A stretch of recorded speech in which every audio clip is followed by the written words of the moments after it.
সুনীল গঙ্গোপাধ্যায়ের পাহাড় চূড়া, যেখানে উচ্চতা ও শ্রেষ্ঠত্বের অহংকার ত্যাগ করে ক্ষমা চাওয়া ও পারস্পরিক ভালোবাসাই প্রকৃত জয়। এটি প্রকৃতির নীরবতার মাঝে মানুষের ঔদ্ধত্যের সমালোচনা এবং প্রেম, ক্ষমা ও শান্তির পক্ষে এক গভীর মানবিক আকুতি। অনেকদিন থেকেই আমার একটা পাহাড় কেনার শখ, কিন্তু পাহাড়কে বিক্রি করে তা আমি জানি না। যদি তার দেখা পেতাম, দামের জন্য আটকাতো না, কারণ আমার নিজস্ব একটা নদী আছে, সেটা দিয়ে দিতাম পাহাড়টার বদলে। কেনা জানে পাহাড়ের ছেড়ে নদীর দামই বেশি, পাহাড় স্থাণু, নদী বহমান। তবু আমি নদীর বদলে পাহাড়টাই কিনতাম, কারণ আমি ঠকতে চাই। নদীটাও অবশ্য কিনেছিলাম একটা দ্বীপের বদলে। ছেলেবেলায় আমার বেশ ছোটোখাটো ছিমছাম একটা দ্বীপ ছিল, সেখানে অসংখ্য প্রজাপতি। শৈশবে দ্বীপটি ছিল আমার বড় প্রিয়। আমার যৌবনে দ্বীপটি আমার কাছে মাপে ছোট লাগলো। প্রবহমান ছিপছিপে তন্নি নদীটি বেশ পছন্দ হলো আমার।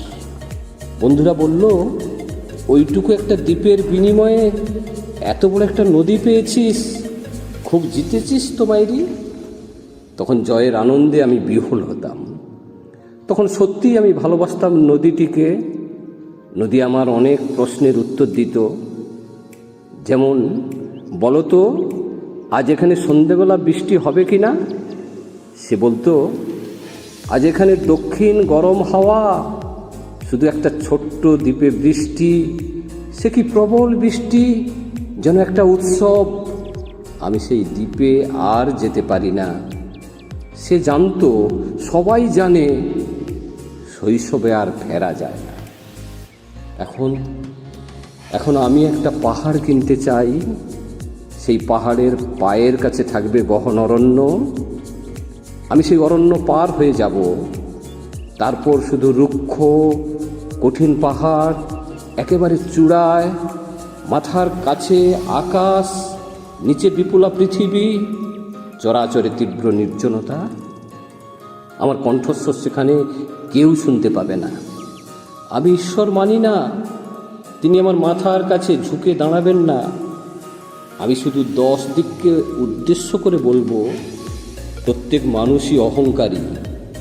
এখানে আমি একা, এখানে আমার কোনো অহংকার নেই। এখানে জয়ী হবার বদলে ক্ষমা চাইতে ভালো লাগে। হে 10 দিক, আমি কোনো দোষ করিনি, আমাকে ক্ষমা করো, আমাকে ক্ষমা করো।